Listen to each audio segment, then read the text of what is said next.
Bismillahirrahmanirrahim. Assalamualaikum warahmatullahi wabarakatuh. Waalaikumsalam warahmatullahi wabarakatuh.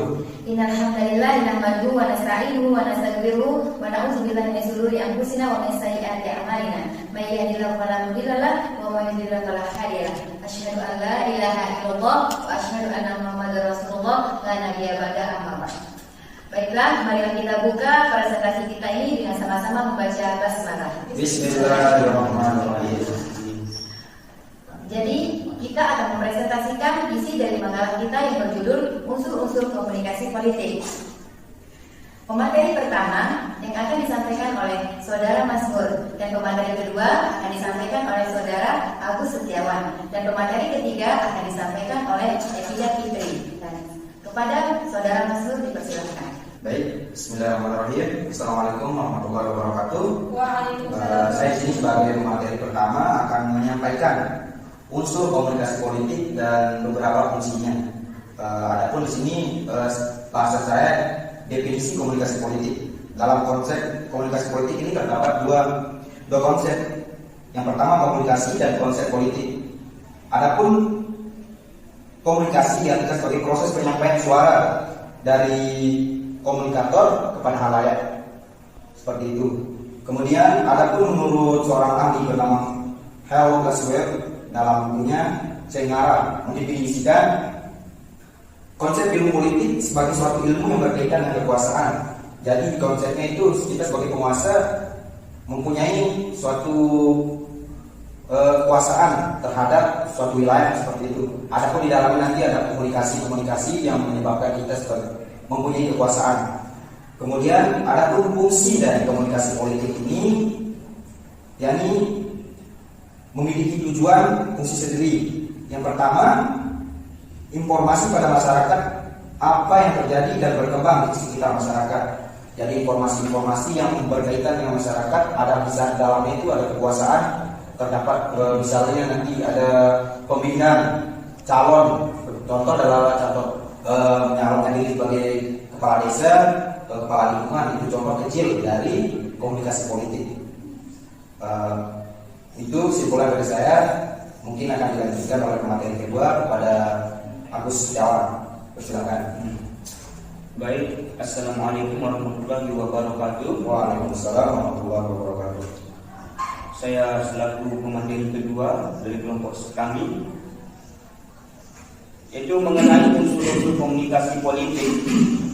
Ada beberapa unsur-unsur komunikasi politik. Yang pertama, komunikator politik, di mana pada komunikasi politik, komunikator politik didefinisikan sebagai individu-individu yang berada dalam suatu situasi sosialisasi partai politik.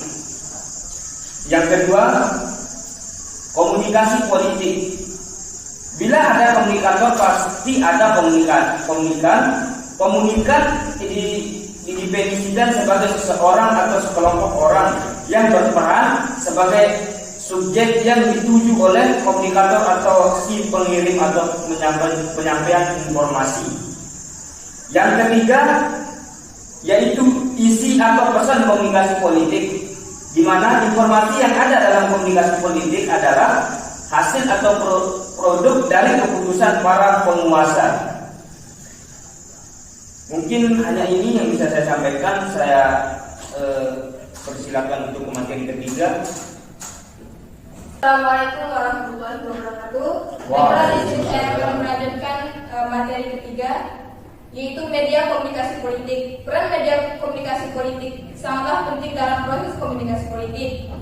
Media politik bisa menjadi pusat perhatian penguasa karena dapat menjadikan alat untuk mendapat legitimasi rakyat dalam memutuskan dan menjalankan suatu kebijakan. Sangat penting lagi pemimpin untuk mendapatkan persetujuan dan suara dari rakyat. Kalau nggak ada suara dari rakyat sih nggak bisa dinaikkan bakannya. Dukungan dari masyarakat dapat memperkuat pemerintah yang berkuasa. Cara untuk memperkuat kuasa ini salah satunya adalah dengan memberikan pesan politis dalam suatu media komunikasi politik. Yang kelima itu tujuan komunikasi politik. Tujuan dari komunikasi politik ini selalu berhimpit dan melambaga dengan tujuan dari negara. Untuk mencapai tujuan ini, sumber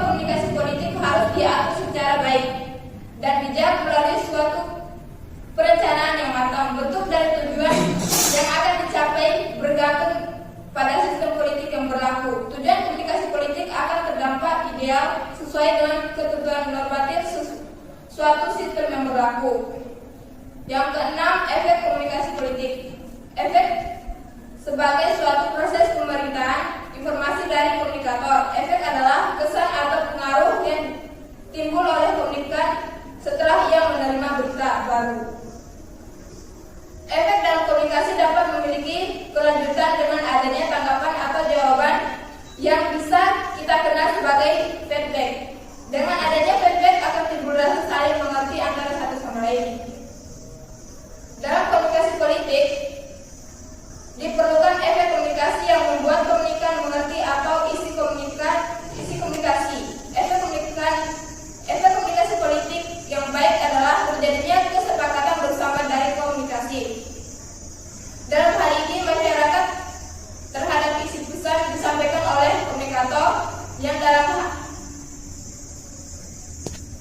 hal ini mereka yang memiliki kekuasaan baik struktural maupun non-struktural.